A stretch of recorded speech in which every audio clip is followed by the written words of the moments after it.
Hello and welcome back to the American Fitbaw Cast, and we are now into the fourth quarter of episode 44. You've already heard us go all the way through the AFC East and lay out our predictions for that. We have discussed in quarter 3 what's happened in the AFC West over the close season, and now we're going to put out our predictions for how we think the AFC West will finish up. So, fourth place. Who's going to jump in with fourth place? Right, I'll go since you two are looking very blank. Oh, I've already got it. Fourth place, Denver Broncos. Yeah, no brainer. Why?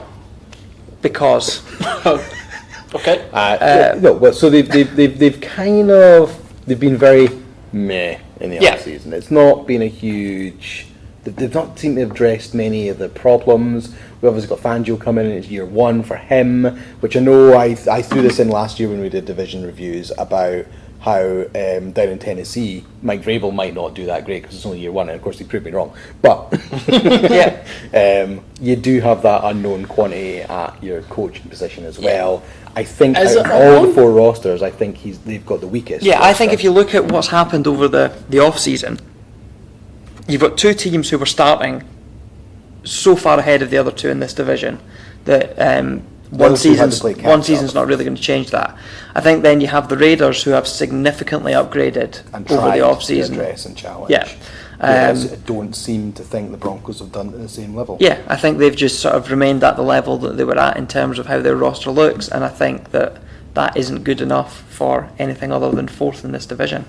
I've got them on 4 wins. 4, maybe 5. There or thereabouts. So they've got the two teams that are on rotation against them are AFC South. You've got the Colts, Texans. They can all come in and lay a smackdown on them. Yep. You've got the NFC North as well. So you've got the Bears, Vikings, Packers all coming into town and causing havoc too. So they're kind of they've got an unlucky rotation as well. Yeah. Which probably doesn't help. Just to throw one quick span in the work, and I do agree, but it's more just for the sake of debating. They did also pick up Mike Munchak, who is an absolute O-line genius. We've said that O-line is super important. Yeah. If you give Joe Flacco time in the pocket, that's when he's pretty good. And he will keep the defence honest enough to That's what I was just going to say. Philip Lindsay. Just to throw a spanner in the works, I don't disagree with what you're saying, but I think so it could be better than... if they morphed into a sort of like a road grading, chew the clock up team. That's what I think they'll be. Games I way think more in the they'll balance. be Their defence maybe has enough on it to do enough 3 and outs. Yeah. I think they could be great. Yeah. Munchak and They start off at home it's away to the Oakland Raiders. So I think that's a very good testing point. Game 1, right? Where are the 2 of them sitting against each other? Then home to the Bears and away at the Packers. Home to the Jags. It just gets worse from there. Away at the Chargers, home to the Titans, home to the Chiefs, away at the Colts, home to the Browns, then their bye week where they're going to be crying. Could be tough. But you're probably right overall. I think they will finish 4th, but I think they'll be tougher than people expect.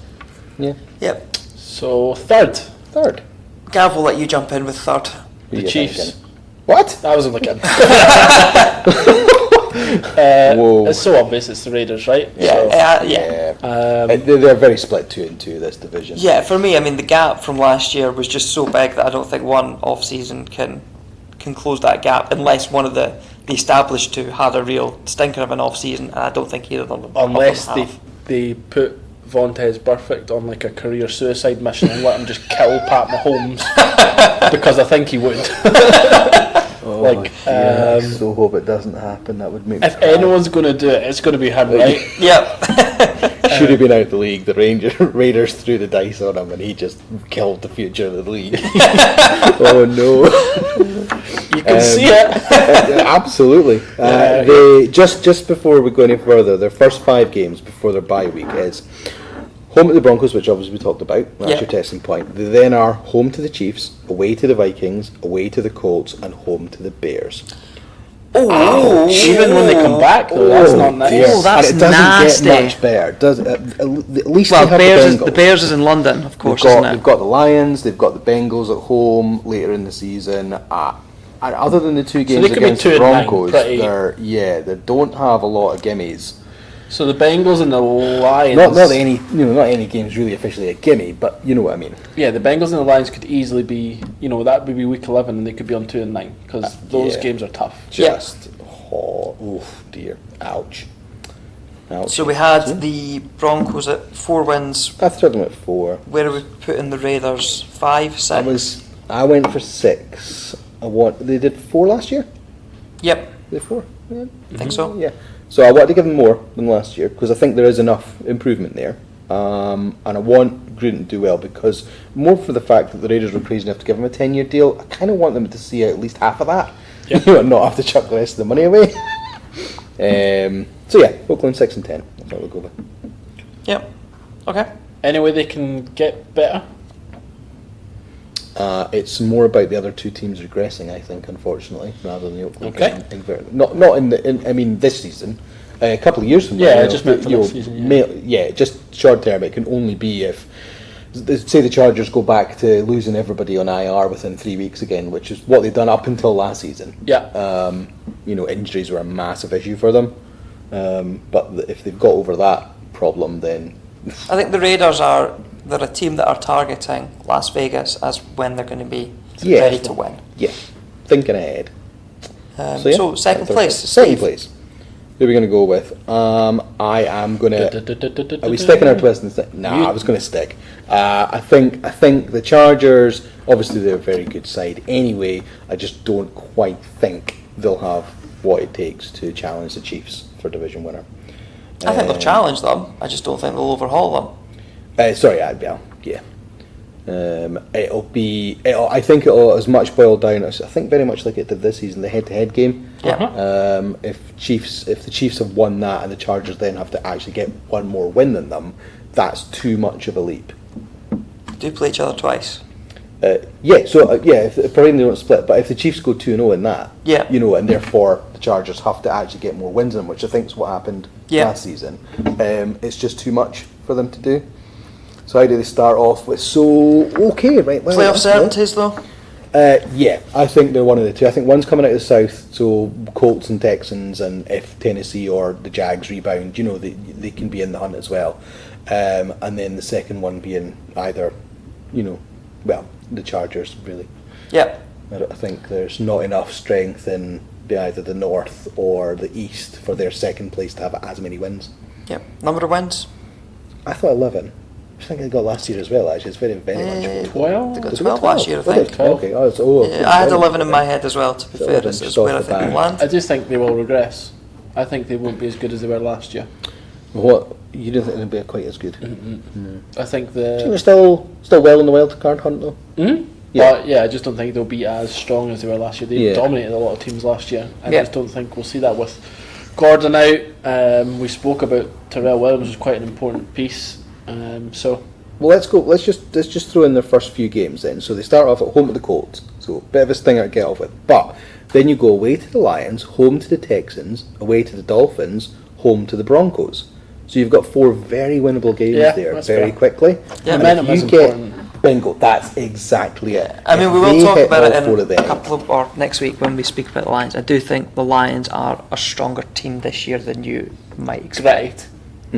But so I think that might word of week, isn't it? That might be Patriots. You mean? Yeah, exactly. Baby Patriots, as I called them earlier on. I do think they'll be stronger than you're maybe anticipating by just a sort of they've got the Lions and that's going to be a win. And then a lot of their inverted commas harder games follow towards the middle and the end because they're away to the Bears, they're home to the Packers, they've got the Chiefs in weeks 11 and 17, so finishing the season at Arrowhead.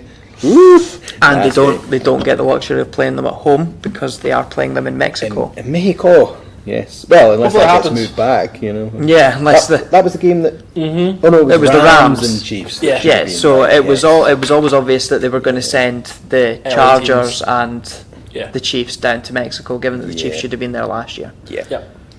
So, cool. So and then that takes us to the division winners. Yeah, the victors. To the victors go the spoils. The good old Chiefs.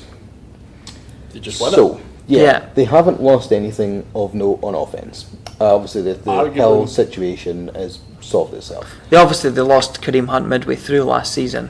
But Damien Williams done a really good job. Yes, exactly. The more than apparently Carlos Hyde is lighting it up for them in training. There was a lot of good reports about him coming out. He was good at San Fran a couple of years ago, so could be all right. And they also drafted, I think, 2 rookie running backs. So a lot of people that could. Giving themselves some options. And I think they don't need to worry about the running game, right? That's not their... It's all about the air attack for them. They're that good. And a lot of the running game comes from Mahomes himself. Yeah. Still got Sammy Watkins on the other side. Sammy Watkins is still there. Albeit didn't do that great in Buffalo, he's done so well as the second guy in Kansas City last year. And he still put up some solid yardage and decent I think he'll catched holes. And because he's the good foil for Hill that's going to game break the other side, and you have to figure out what he's doing. Watkins can sit there, take the possessions, take the 8, take the 10 yards consistently. I think Watkins benefits from not being the number one, where he was at Buffalo, where he had to be the number one guy. And they had nothing else that they could throw to, so he was getting triple teamed and had no hope really. He was just getting battered. I guess the question on the Chiefs is, can they go all the way this time? That's a tricky one. Okay, well, if we go on the fact that they have tried to address the defence, Sutton's obviously gone, Steve Spagnuolo's come in, so I want to say yes, but that's as much because I'm really bad and I don't want the Patriots to win it again. So they are the most likely challengers. For a second there, I thought you were wearing a Patriots t-shirt. I was like, oh. No. Captain America today, I'll do that. I think they can go all the way. Yeah. Happy days. I think the Chiefs are a team that we all root for because they're fun to watch. They are, definitely. So that brings us to the end of the 44th episode of the American Fitbaw Cast. And it's been a pleasure, as always. Find us at the AFCast on Twitter. Like, share, review, help us grow our podcast. Subscribe, tell your friends, all that cool stuff. If you don't, we'll hit you. Cap will hunt you down. We'll pay Vontez perfect. Fly him over.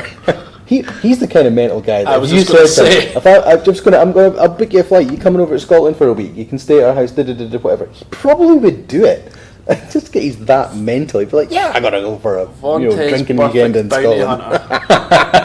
I can totally see that. It's been a blast as always, and listen to us again next time when we'll speak about another couple of divisions. You've been listening to another great podcast from the Fair City Podcast Network, a group dedicated to connecting and developing podcasts. Check out fcpod.net for more great podcasts and content.